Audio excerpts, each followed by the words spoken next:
En un mundo corrompido por la maldad, brilla una luz, surge una voz. Abba, Padre. Abba, Padre. Abba, Padre. Queremos escuchar tu voz. Abba, Padre. Abba, Padre. Dame tu espíritu, Señor. Abba, Padre. Abba, Padre. Queremos escuchar tu voz. Y ya con ustedes, sus anfitriones. Bienvenidos, hermanos y hermanas, a tu programa Abba Padre Internacional. Agradecemos la presencia del Espíritu Santo de Dios que se mueve, que se siente, que quiere llenar tu vida, quiere llenar tu casa. Y en este preciso momento, Abba Padre, la voz del Padre que resuene en nuestros corazones a través de esta presencia del Señor. Y es por ello que te invito en el nombre de Jesús a que juntos, a viva voz, invoquemos junto a nuestros hermanos la presencia del Espíritu de Dios. Quiero decirte que si tú has sido bautizado, el Espíritu Santo habita dentro de ti. Él es el dulce huésped del alma. Tú eres su templo, tú eres su casa. Él es el fuego que ha bajado del cielo. Él habita en ti.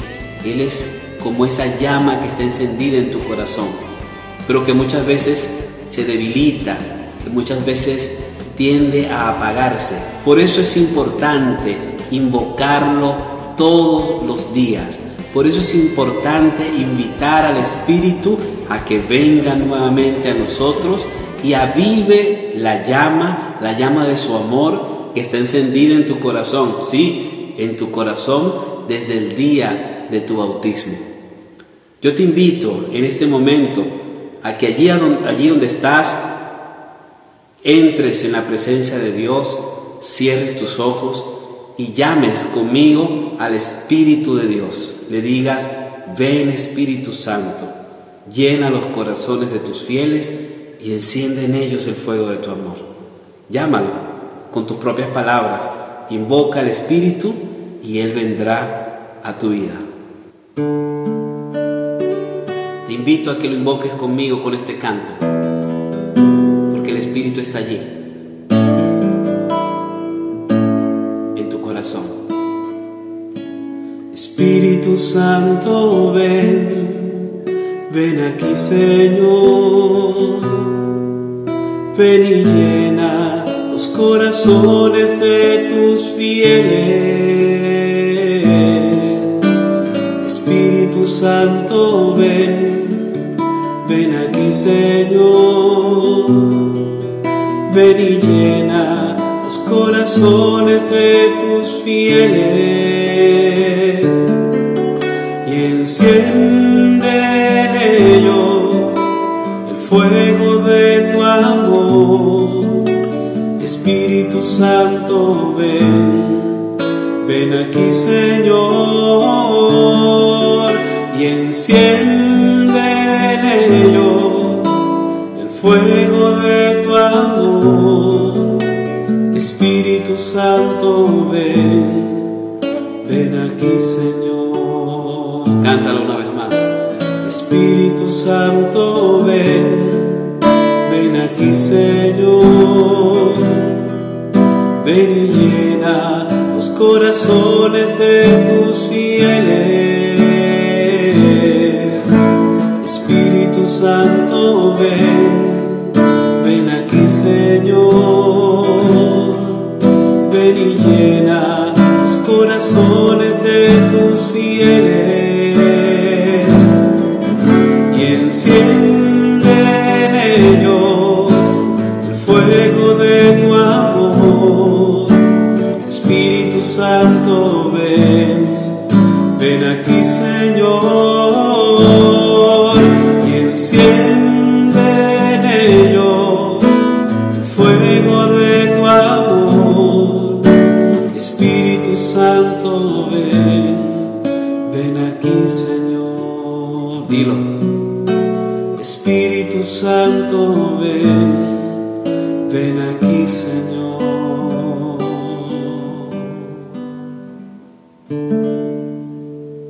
Amén.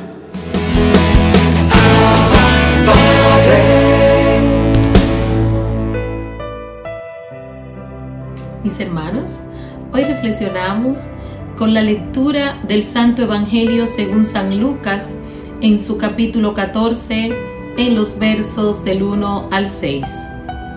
En sábado entró Jesús en casa de uno de los principales fariseos para comer, y ellos lo estaban espiando. Había allí delante de él un hombre enfermo de hidropesia, y tomando la palabra, Jesús dijo a los maestros de la ley y a los fariseos: ¿es lícito curar en sábado o no? Ellos se quedaron callados. Jesús, tocando al enfermo, lo curó y lo despidió. Y a ellos les dijo: ¿a quién de vosotros se le cae al pozo el asno o el buey y no lo saca enseguida en día sábado? Y no pudieron replicar esto. Hermanos y hermanas, esto es palabra del Señor. Y en este episodio vamos a tener una breve exégesis de lo que San Lucas, este evangelista, nos narra y nos presenta dentro del contexto de lo que marca lo que es la cultura judía. Específicamente, el evangelista nos quiere resaltar el día sábado, llamado Sabbat en la cultura judía. Los israelitas guardaban el sábado porque estaba dentro de los mandatos y preceptos de las 613 leyes enseñadas por Moisés.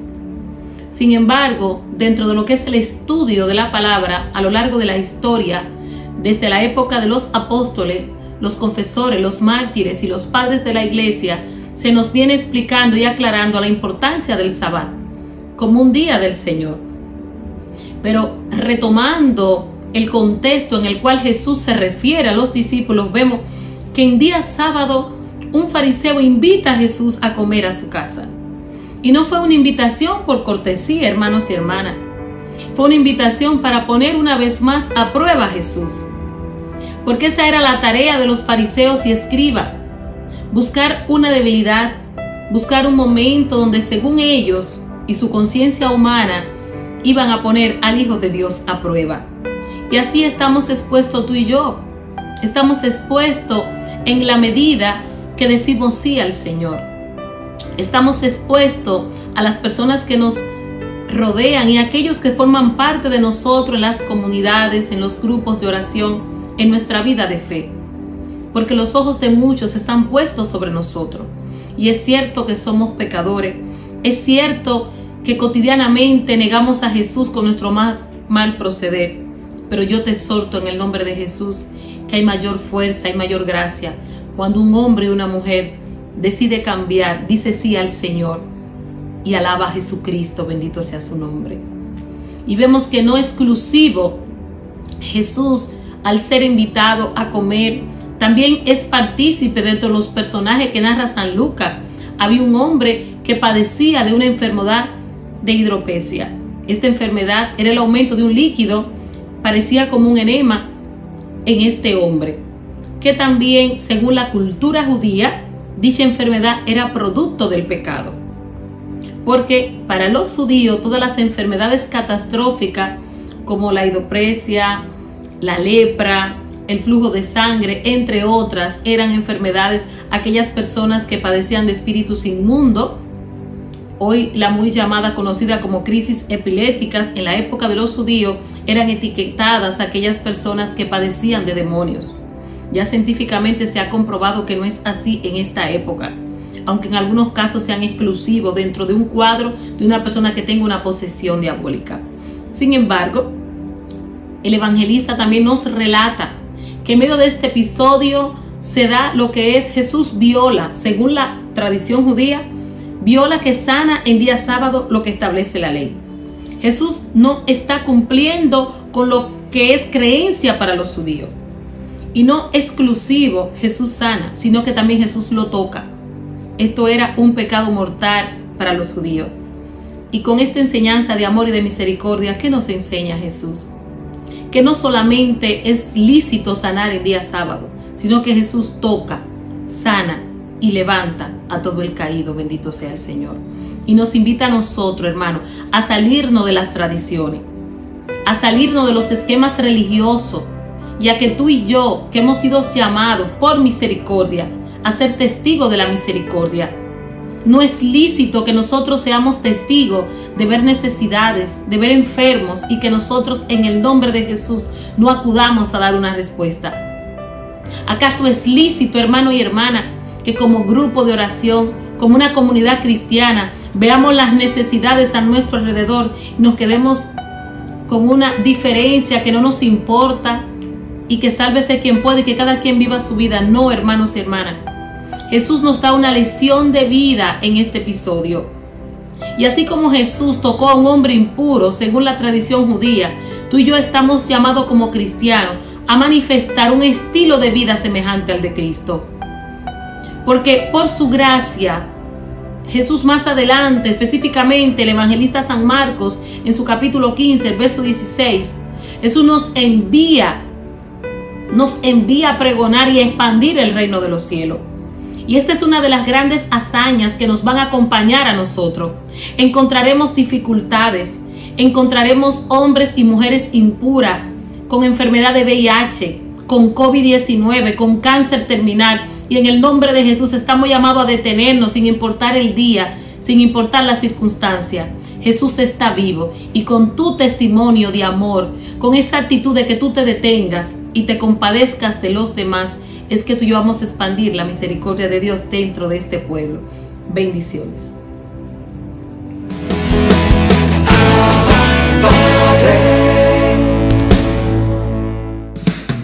Abba Padre es la revista digital disponible para ti, gratis y mensual.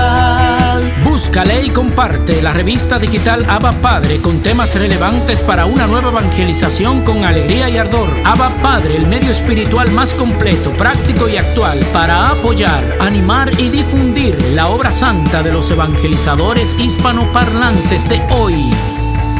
Gratis y mensual. Abba Padre, la revista digital.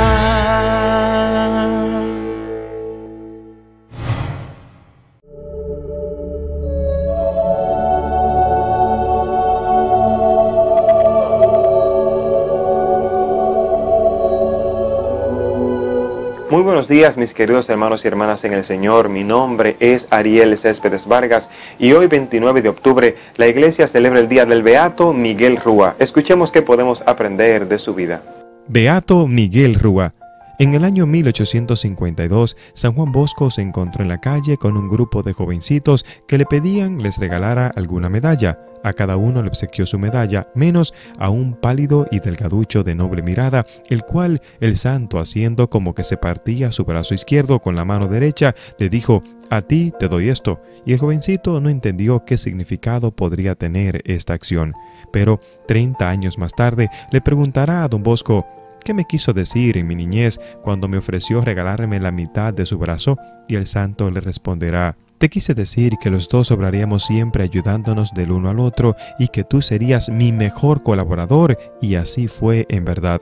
Miguel Rúa nació en Turín, Italia, en una modesta familia. Hizo sus estudios de primaria con los hermanos cristianos que lo apreciaban muchísimo porque era sin duda el alumno de mejor conducta que tenían en la escuela. Y resultó que a este instituto iba San Juan Bosco a confesar alumnos. Y resultó que al instituto de los hermanos iban San Juan Bosco a confesar a los alumnos y se encariñaban tanto con él que incluso ya no querían confesarse con más nadie que no fuera San Juan Bosco. Y Rúa fue uno de los que se dejaron ganar totalmente por la simpatía y la santidad de este apóstol.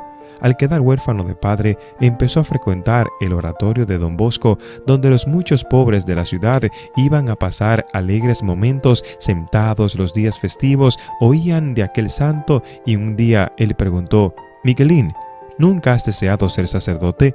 El jovencito le brillaron los ojos y de emoción le respondió: «Sí, lo he deseado mucho, pero no tengo cómo hacer los estudios». «Pues te vienes cada día a mi casa y yo te daré clases de latín», le dijo Don Bosco, y así empezó el joven sus clases de secundaria. Más tarde Don Bosco lo envió a que lo recibiera un excelente profesor de la ciudad, y cuando le pidió informes acerca de sus alumnos, el profesor respondió: «Este es el mejor de toda la clase en aplicación, en conducta y sobre todo en buenos modales». San Juan Bosco deseaba mucho fundar una comunidad religiosa para educar a los jóvenes y se propuso formar a sus propios futuros religiosos de entre sus propias manos, y el primero que eligió fue al señor Rúa. Le impuso la sotana y se interesó porque fuera haciendo sus estudios lo más completamente posible. En 1856, Don Bosco hizo una curiosa votación entre los centenares de alumnos de su oratoria de Turín, el cual había muchísimos internos. Él preguntó: «¿Cuál es el santo más piadoso de las oratorias? ¿Cuál es el más simpático y buen compañero de todo el oratorio?». La segunda pregunta la ganó Santo Domingo Sabio, porque en simpatía y compañerismo no le ganaba nadie, pero la primera la ganó por amplia votación el joven Rúa. Según al parecer sus compañeros, él era muy piadoso, santo, incluso este muchacho solía decir: «Este joven es un verdadero santo en vida». Incluso era sumamente piadoso. Rúa fue el primer alumno de Don Bosco. Ordenado sacerdote, se quedó a colaborarle en su obra y fue también el primer director del colegio salesiano y el hombre de confianza que acompañó durante 37 años a este gran apóstol. En él depositaba San Juan Bosco su confianza y era en todos como su mano derecha. Los salesianos decían: «Si alguna vez se pierde nuestra regla o nuestros reglamentos, bastaría observar cómo se porta el padre Rúa para saber qué es lo que más tenemos que hacer». Su exactitud era admirable, siempre amable, bondadoso, comprensivo con todos y lleno de paciencia, pero exactísimo en el cumplimiento de sus deberes. Cuando Rúa tenía apenas unos 25 años, un día se enfermó muy gravemente y mandó a llamar a San Juan Bosco para que le impusieran las manos y los óleos para llevarlo entonces al viático. El santo respondió: «Miguel, usted no se muere ahora, ni aunque lo lance de un 5º piso se muere usted. Mira, te voy a decir lo siguiente, es que en sueños miré que todavía en el año 1906, 40 años después de esto, estaría Miguel Rúa extendiendo la comunidad salesiana por muchos países del mundo». Y a él personalmente le dijo después: «Miguel, cuando ya seas muy anciano y al llegar a una casa alguien te diga: «Ay padre, ¿por qué se ha envejecido tan exageradamente?», prepárate, porque ya habrá llegado la hora de partir a la eternidad». Y así sucedió. Al principio del año 1910, el padre Rúa fue a Sicilia a visitar un colegio salesiano y un antiguo discípulo suyo, al verlo, le dijo: «Ay padre, ¿por qué se ha envejecido tan exageradamente?». El santo recordó aquella promesa que le había dicho San Juan Bosco, incluso empezó a prepararse para morir bien. Y el 6 de abril del 1910, después de exclamar: «Salvar el alma es lo que más me importa», expiró santamente y había dedicado su existencia, su vida, totalmente a tratar de amar a Dios y sobre todo colaborar con la salvación de las almas. Dios envía a su Santa Iglesia muchos religiosos sacerdotes tan observantes como él. Es por eso que hoy es el día del Beato Miguel Rúa.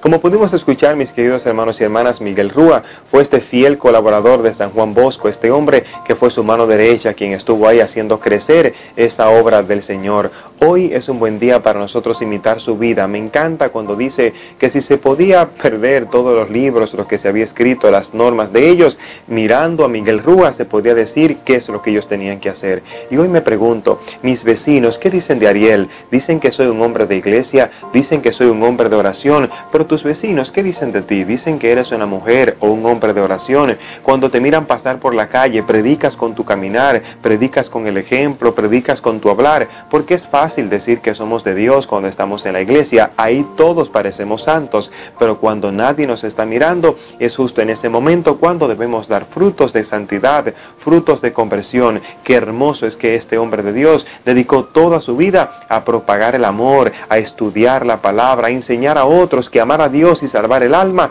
era lo más importante. Y tú estás ayudando a otros a que aprendan sobre el Señor, estás ayudando a otros para que ellos sean fortalecidos en el Señor. Qué hermoso fue cuando Juan Bosco le dio clases de latín a Miguel Rúa en su casa. Y tú estás enseñando a otro a predicar, estás enseñando a otro a que ame al Señor, estás enseñando a otros a que haga el rosario. ¿Qué oración tú te sabes y que hay personas que no se saben? Enséñales, hermanos, estamos llamados a enseñar lo que sabemos, porque solo así podemos seguir propagando la religión, solamente así podemos seguir vivos, nunca se apagará nuestra fe. Empieza por tu familia, empieza por ese niño que tienes que no se ha bautizado, bautízalo. Empieza por ese niño que tienes que aún no se sabe persignar, enséñalo. A ese hijo que no sabe hacer el rosario, enséñalo. Que no quiere orar, quizás es que tú no estás orando lo suficiente, pues empieza a orar en familia. Hoy es un día para decir: Señor, ¿qué cosas tengo que cambiar? ¿Qué cosas tengo que enseñar a los demás? ¿En qué cosas estoy faltándote? Pero sobre todo, ¿cómo estoy observando los mandamientos? Porque te aseguro que si observas los mandamientos y los cumples al pie y la letra, te salvarás, pero no solo te salvarás, sino que también toda tu familia se salvará. ¿Por qué? Porque van a mirar tu ejemplo y se van a sentir contagiados de eso que tú transmites. Que Dios te bendiga, que Dios te guarde. Gracias por suscribirte, gracias por compartir el santo de hoy. Bendiciones.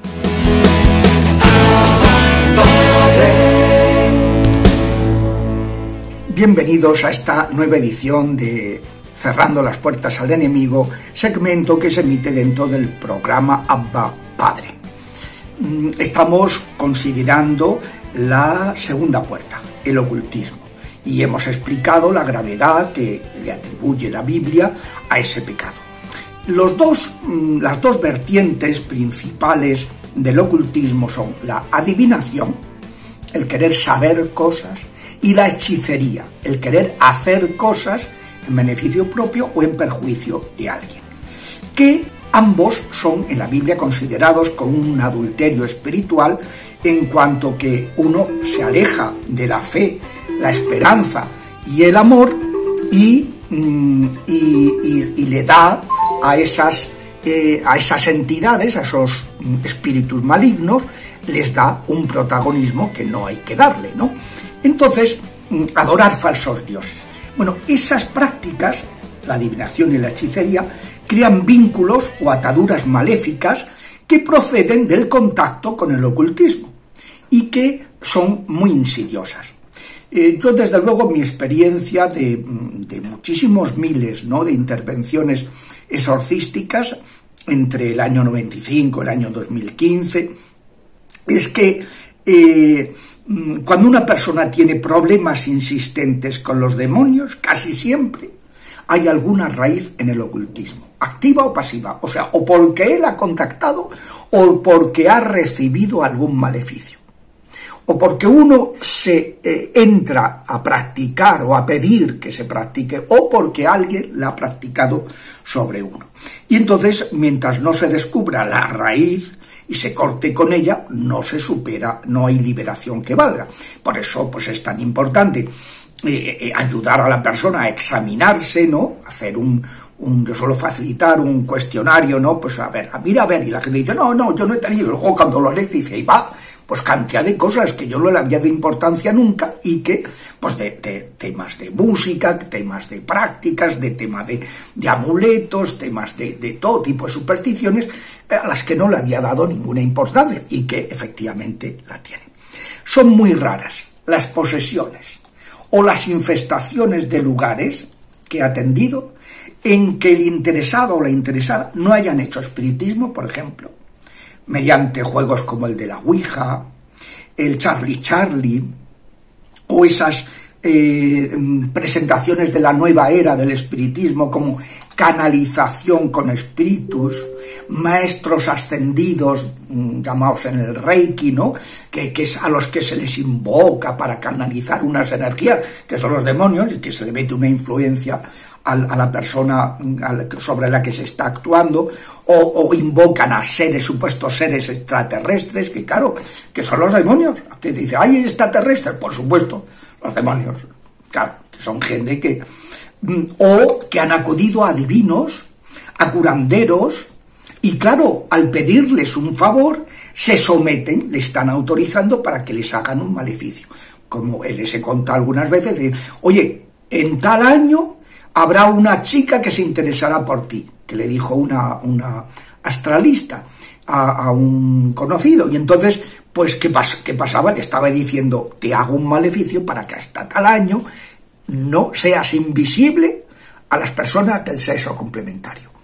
Y, vamos, lo tuvo fastidiadísimo, ¿no? Que fueran sus amigos los que le invitaron a ir a un sacerdote porque decían, tú tienes que tener algo raro para que te pase esto porque eres un tío normal y no tiene explicación natural que las mujeres no te hagan caso en absoluto cuando salimos los fines de semana y tal, ¿no? Me acuerdo de mis primeros pasos en este ministerio de liberación. Me mandaron del obispado a un matrimonio que estaban preocupados porque en la habitación de su hijo se montaba poco menos que un poltergeist. Yo les pregunté, oye, ¿y este chico ha practicado la ouija? Y dice, no, que va, y no sé cuánto. Digo, pero mira, por si acaso, si me hacéis el favor, venid, acompañaos de vuestro hijo, que quiero hablar con él. Y entonces, pues nada, cuando llegó el muchacho con sus padres, le dije, ¿te importa que estén tus padres presentes? Y dijo, no me importa. Digo, pues mira, y le pregunté, ¿tú has hecho la ouija? Y entonces me dice, sí, llevo 1 año y medio practicando la ouija con un amigo en la habitación. Y digo, y bueno, y entonces, ¿y qué ha pasado? ¿Quiénes se han hecho presente? Y empezó a decirme demonios, nombres de demonios, fenómenos que les pasó, y todos los padres estaban aterrados. Pero además es que pensaban en el fondo de, bueno, este cura le está siguiendo no será verdad eso. Y claro, me preguntaron luego cuando acabamos la conversación, pero usted no creerá en esas cosas. Y digo, no, si no hay que creer, se cree lo que no se ve. Cuando una cosa se ve y ustedes lo están viendo, no hace falta creerlo. Y así, claro, se dieron cuenta de que el tema, pues, era un tema serio, ¿no? Se tuvieron que confesar, tuvo que bendecir y exorcizar la casa, y ya desapareció todo, ¿no? Pero se había ido abriendo la puerta a través de esa práctica y eso hay que tenerlo muy claro, ¿no? Porque la mayoría de las afecciones malignas extraordinarias, estas que estamos tratando, preternaturales, la vulnerabilidad del afectado procede de haber hecho prácticas supersticiosas. Que me acuerdo estando rezándole a una persona, empezó a sentir un dolor terrible en una oreja donde tenía un piercing. Le dije, quitarle el piercing. Quitaron el piercing y desapareció todo el dolor, ¿no? Otras veces es un amuleto, otras veces es un tatuaje, que se ha ido un tatuador que tatúa cosas ocultistas, y entonces, aunque a lo mejor te ha tatuado un sagrado corazón, sin embargo, pues te ha contaminado. O sea, siempre hay una raíz y hay que tratar de esas prácticas supersticiosas, pues hay que examinar. Por eso, cuando se hace una historia clínica en este tema, en el Ministerio de Liberación, pues hay que mirar, después de revisar cómo es su vida cristiana, y eso hay que, como digo siempre, es lo primero, no hay liberación sin conversión.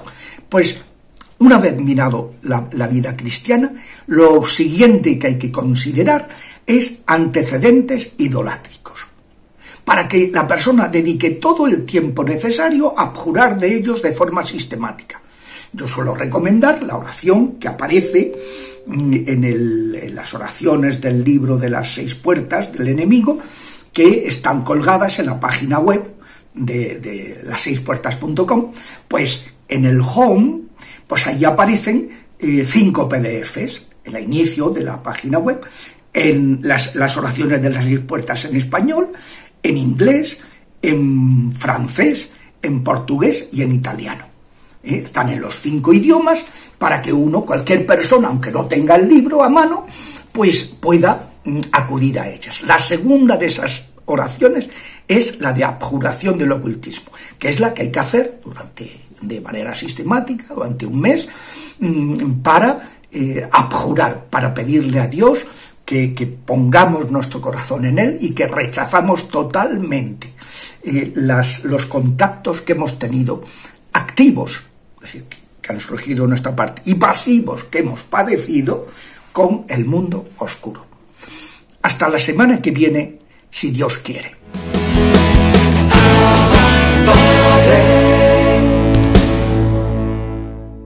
Bendiciones, mis hermanos, estamos aquí en Momentos de Teología. El día de hoy vamos a hablar la parte del credo donde dice que desde allí, o sea, después que subió al cielo y está sentado a la derecha de Dios Padre, va desde allí a de venir a juzgar a vivos y muertos. Ya aquí hay que hablar de la venida en gloria del Señor, o lo que nosotros le llamamos la parusía. Cristo, hay gente que dice, pero es que todavía no ha venido el reino de Dios. Es que Cristo ya reina mediante la iglesia. Cristo murió y volvió a la vida para eso, para ser Señor de muertos y vivos. La ascensión de Cristo al cielo significa pues su participación en su humanidad, en el poder y en la autoridad del Dios mismo. Jesucristo es Señor y posee todo poder en el cielo y la tierra. Ese título de Señor, o Kyrios, que en griego a veces se utiliza en la liturgia antigua, por ejemplo el Kyrie eleison, Señor ten piedad, Christe eleison, Cristo ten piedad. Manteniendo ese Kyrio de Señor, que también la Septuaginta utiliza, en vez de mencionar el nombre de Dios, de Yahvé, pues pone Kyrios para cada vez que hay que mencionar el nombre de Dios, ese título del Señor. Él está por encima de todo principado, potestad, virtud, dominación, porque el Padre bajo sus pies sometió todas las cosas. Cristo es el Señor del cosmos y de la historia. En Él, la historia de la humanidad e incluso toda la creación encuentra su recapitulación, su cumplimiento trascendente. Como Señor, Cristo es también la cabeza de la iglesia, que es su cuerpo, como nos lo explica perfectamente San Pablo. Elevado al cielo y glorificado, habiendo cumplido así su misión, permanece en la tierra en su iglesia.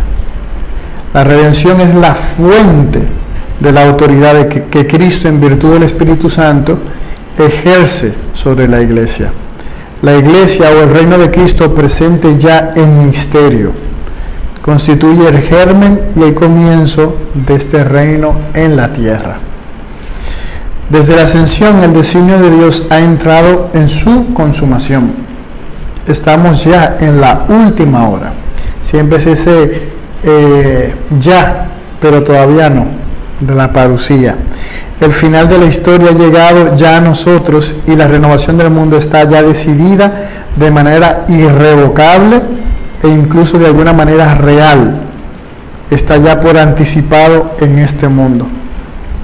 La iglesia, en efecto, ya en la tierra se caracteriza por una verdadera santidad, aunque todavía imperfecta.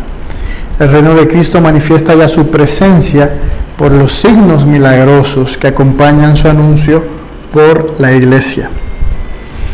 El reino de Cristo ya presente en su iglesia, sin embargo, no está todavía acabado con poder y gloria. Con el advenimiento del Rey a la tierra, este reino aún es objeto de los ataques de los poderes del mal.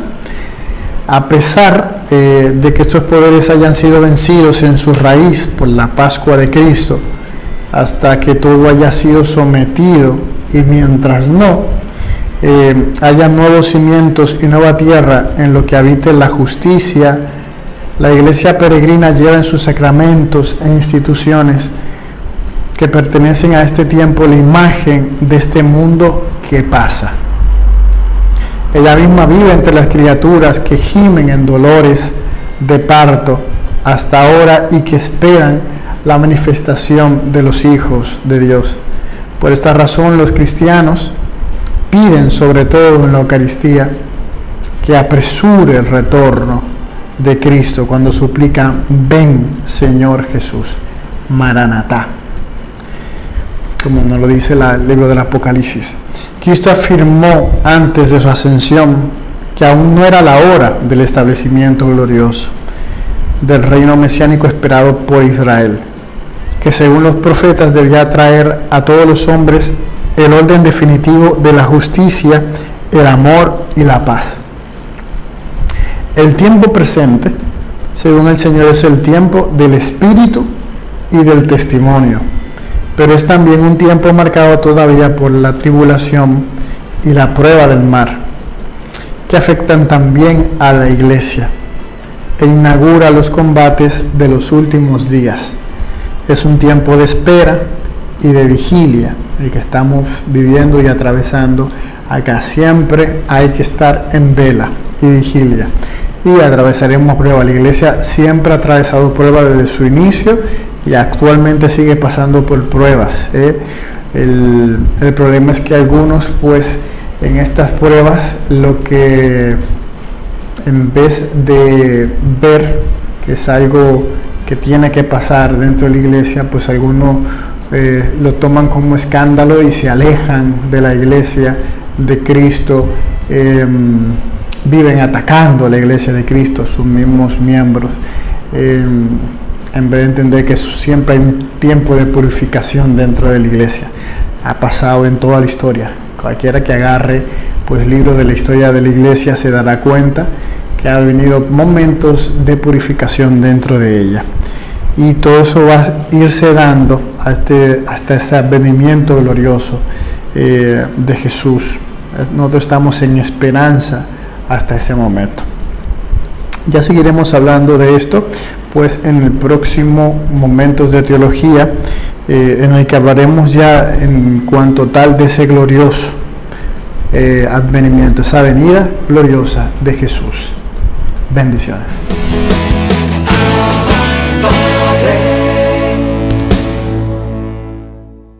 Saludos, amados hermanos, que el amor del Padre, la paz del Hijo y el fuego del Espíritu Santo esté con cada uno de ustedes, y bienvenidos sean todos a este nuevo segmento de Redescubriendo los dones y los carismas. Como es de costumbre, vamos juntos a repetir: creo en el Espíritu Santo, Señor y dador de vida, que procede del Padre y del Hijo, que con el Padre y el Hijo recibe una misma adoración y gloria, y que habló por los profetas. Dice la palabra de Dios en el Evangelio según San Lucas, capítulo 12, versículo 49. Yo he venido a traer fuego sobre la tierra, y cómo desearía que ya estuviera ardiendo. Palabra de Dios. En esta nueva sección de Redescubriendo los dones y los carismas, como dijimos en el pasado programa, vamos a estar explorando primero de dónde nacen, cuál es la fuente de la cual brotan los dones y los carismas. Y para poder entender de dónde brotan los dones y los carismas y cómo yo puedo obtener los dones y los carismas, porque muchas personas me han escrito y me han dicho: Moisés, ora para que Dios me dé este don, ora para que Dios me dé este carisma, ora, pídele al Señor que yo pueda utilizar, que Él me pueda utilizar a mí en este carisma o en este don específico. Y muchos incluso me han preguntado: ¿cómo puedo desarrollar X o Y don o carisma?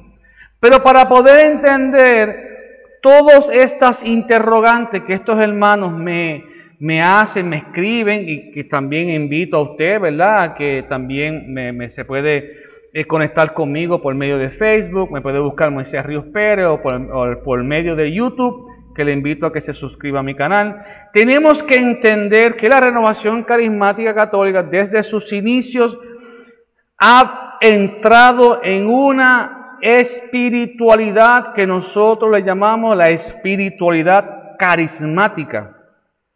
Y una espiritualidad carismática a lo que se refiere es que nosotros vivimos diariamente observando, orando y viviendo sumergidos en la oración, dirigidos hacia los dones y los carismas, teniendo una relación personal todos los días con la persona del Espíritu Santo, quien es la fuente de los dones y los carismas. Entonces, para poder entender eso, que ya podemos entender que los dones y los carismas brotan del Espíritu Santo, entonces es necesario, para poder entender los dones y carismas, es necesario concientizar los sacramentos del bautismo, confirmación y el sacramento del orden. En una época a este sacramento del orden se le conocía o se le llamaba el sacramento del sacerdote.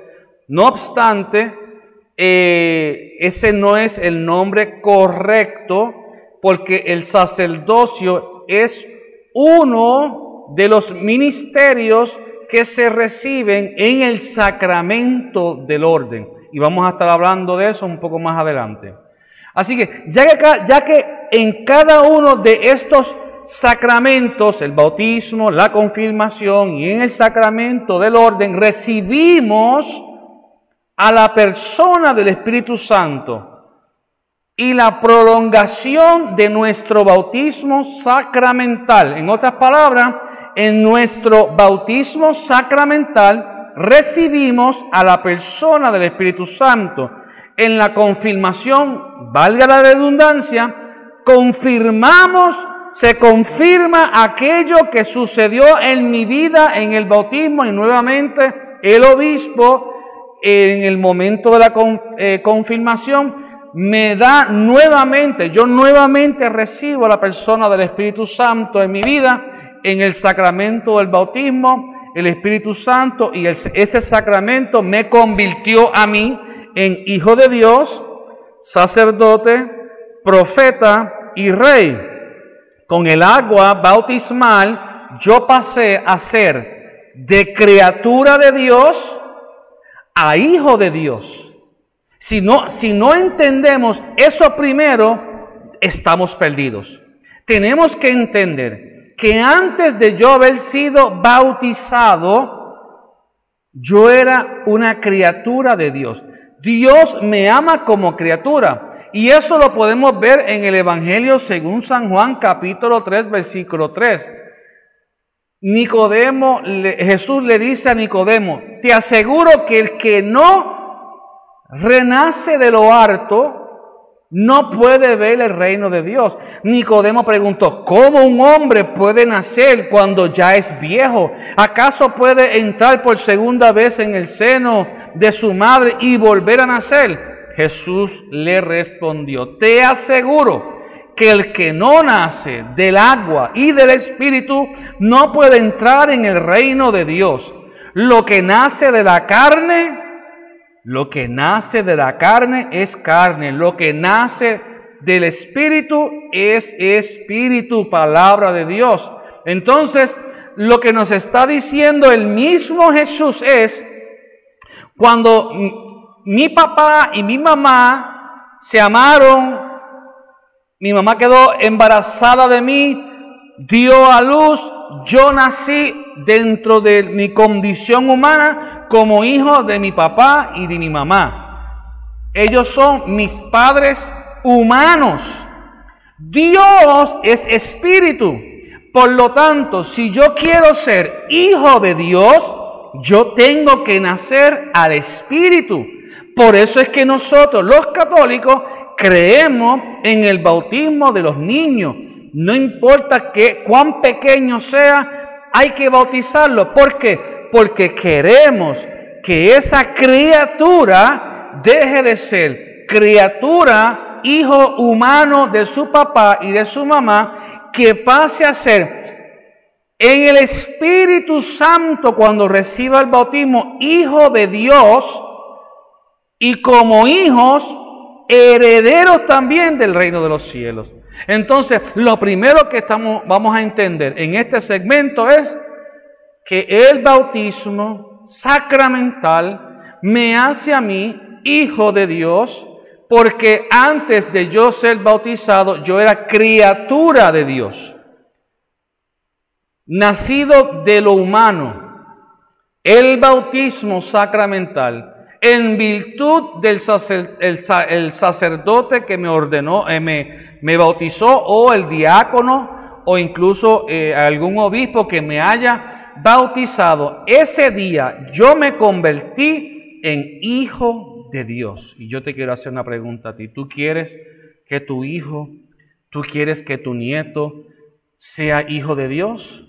Pues te invito a que fomentemos el bautizar a los niños sin ningún miedo, sin ningún temor, porque sabemos que el bautismo nos convierte en hijos de Dios. Te invito para nuestro siguiente segmento, nuestro próximo segmento, en donde estaremos dándole continuidad a este tema. Que el amor del Padre, la paz del Hijo y el fuego del Espíritu Santo, amado hermano, esté con usted y con todos los suyos. Que Dios te bendiga. Regresamos a los estudios con los hermanos Abba. Así despedimos tu programa Abba Padre Internacional. Queremos escuchar tus peticiones. Queremos que nos escriba a través de nuestras redes sociales. Estamos orando en el nombre de Jesús por los enfermos, por las dificultades, por las personas que son extranjeras en otros países y por tantas situaciones que tiene el pueblo de Dios. Abba Padre Internacional es un programa que nace en tiempo de pandemia y que surge en respuesta de un pueblo orante para que a través de las plataformas virtuales estemos unidos en oración y seamos una gran familia. Hermanos, hermanas, te invito de una manera generosa a que compartas con nosotros. En nuestro link de YouTube vas a encontrar un buzón, puedes hacer clic y colaborar según tus posibilidades para nosotros continuar sosteniendo estas plataformas virtuales. Bendiciones en el nombre de Jesús. Hasta la próxima.